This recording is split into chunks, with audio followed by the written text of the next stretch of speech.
भाइयों और बहनों, the Muslim cooperative bank Poona के इलेक्शन होने जा रहे हैं और ये इलेक्शन 19 दिसंबर 2021 के दिन सुबह में 9 बजे से 5 बजे तक मतदान करना है, वोट देना है।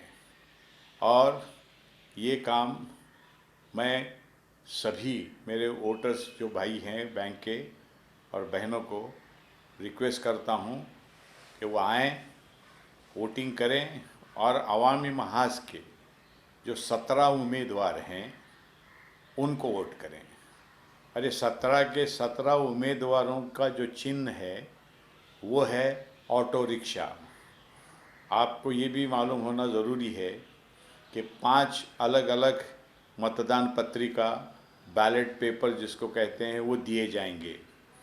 एक में 12 वोट देने हैं, एक में 2 वोट देने हैं और 3 ऐसे मतदान पत्रिका हैं कि जिसमें एक ही वोट देना है। ऐसे 17 वोट देने हैं और ये 17 के 17 वोटों की निशानी है ऑटो रिक्शा।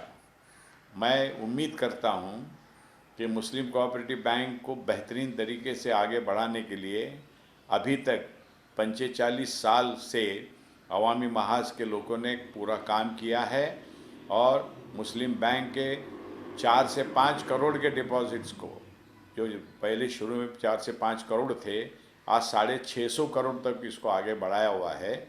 इससे आप लोगों को पता चलता है कि हम लोगों ने जो कुछ भी जिम्मेदारियां आप लोगों ने हम पे दी थी, वो जिम्मेदारियों को बेहतरीन तरीके से हमने निभाया है।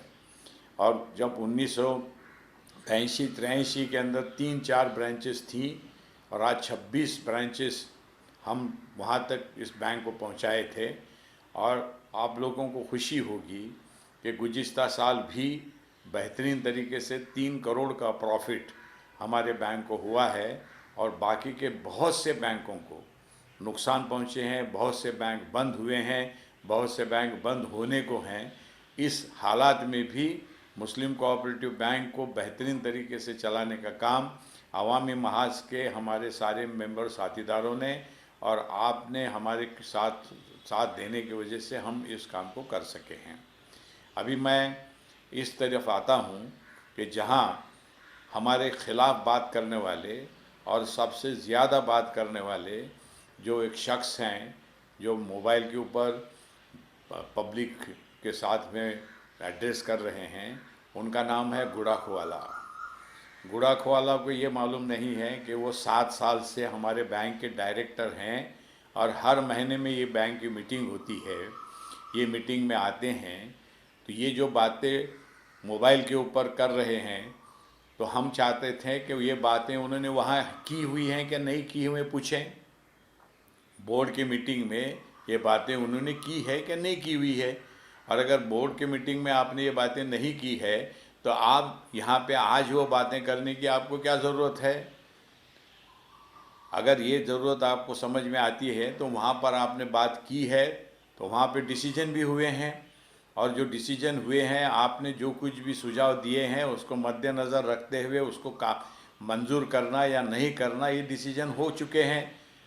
इतना ही नहीं, आपने ऐसे डिसीजन को कोर्ट कचहरी में चैलेंज भी किया हुआ है। चैलेंज करने के बाद में आपने जनरल बॉडी के 2 मीटिंग को स्टे मांगा था कोर्ट में जाकर और आपको दोनों कोर्टों ने स्टे देने से इनकार कर दिया है। वो मीटिंगों में, एक मीटिंग में तो आप आए भी नहीं जनरल बॉडी की मीटिंग के अंदर, क्योंकि आपको मालूम था कि आपका कुछ भी वहाँ पे बात सुनी समझी नहीं जाएगी जनरल बॉडी की तरफ से। एक मीटिंग में आप आए थे, आप एक लफ्ज़ ठीक से बोल नहीं सक रहे थे। तो ये बात इसलिए हम कह रहे हैं कि कॉमन आदमी जो है, मेरे जो मतदार हैं, उनको इस बात का एहसास होना चाहिए, इस बात को पता लगना चाहिए कि ये लोगों को बैंक से कुछ लेना देना नहीं है। वो इनामदार साहब और उनके साथीदारों के ख़िलाफ़ बात करने में लगे हुए हैं। कोई भी इलेक्शन आने दो, सबसे पहले तो क्या होना चाहिए, जो लोग इलेक्शन लड़ रहे हैं, गुड़ाखवाला और उनके साथीदार, पहले वो ये बात करें कि उन्होंने क्या क्या किया है बैंक के लिए ताकि वोटर्स उनको वोट दे। वो तो एक लफ्ज़ नहीं बोलते। इनामदार साहब, इनामदार साहब, इनामदार साहब, उनके खिलाफ बात करना, इसके अलावा उनके सामने कोई भी दूसरा एजेंडा कभी भी नहीं रहता है।